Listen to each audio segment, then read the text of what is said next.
In the 18th century, just before the arrival of the British, India was the wealthiest country in the world with a 27% share of the world economy. When the Britishers left, however, India was reduced to one of the poorest countries in the world with just 3% share of the world economy. Two questions. What was the reason behind India's wealth before the arrival of the British? And how did the British manage to destroy it? The answer to the first question is fairly simple. For any country to be a major contributor to the world economy, it has to have an extremely strong manufacturing sector. Before the British, India was an independent economy. It is well known that agriculture has always been a major source of employment and wealth in India. But what made India stand out was its strong and world-renowned manufacturing sector, majorly in handicrafts.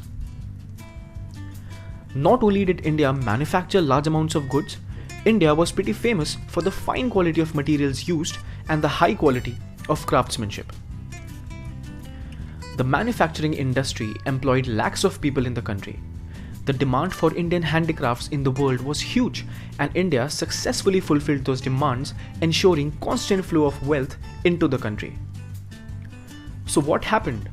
Where did all the wealth vanish? Well, the Britishers wanted to expand their industrial base, and an expansion of their industrial base would need a lot of raw materials, which the Britishers didn't have in ample supply. Hence, to meet the growing need of raw materials, the Britishers turned to India and slowly established the East India Company. Upon gradually gaining power, the East India Company started to destroy the Indian economy in these four major sectors: agriculture, industries, foreign trade, and infrastructure.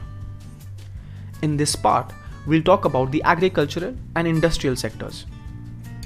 The agricultural sector. The East India Company had shut down all the local handicraft manufacturing industries of India, which were pillars of the Indian economy.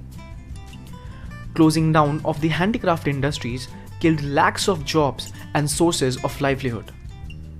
As a result, 85% of India's population started to derive their livelihood directly or indirectly from agriculture. 85% of a country's population working in agriculture should increase the agricultural output, right? Wrong. It did not. The reason is the Zamindari system introduced by the East India Company. In the Zamindari system, the land on which the crops were grown was not owned by the cultivators but by a different individual called a Zamindar. The profit from the crops went to the Zamindar and not the farmer. The sole purpose of the Zamindar was to collect rent from the farmer. Since the farmers got little from their output, they couldn't invest in proper irrigation, drainage, better seeds, or terracing. Despite the massive production of crops by the farmers, the profit went to the Zamindars and the East India Company. Thus, there was no advancement in farming conditions due to the Zamindars and the East India Company, which was not interested at all to invest in technologies that would advance the farming conditions. This adversely affected the Indian agriculture. The industrial sector. As discussed earlier, the East India Company used to export raw materials from India at painfully low costs for their growing industrial demands back in Britain. But what broke the back of India's economy was the British made India a huge market of their finished products. These products, which were made in Britain, were made of the cheap raw materials imported from India. Since the Britishers had already stopped India's local manufacturing industries, it led to a demand of locally produced goods, which couldn't be filled.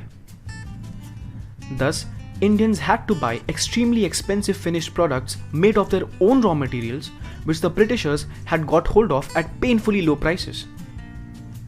This double blow crippled the Indian industrial sector and the Indian economy unimaginably.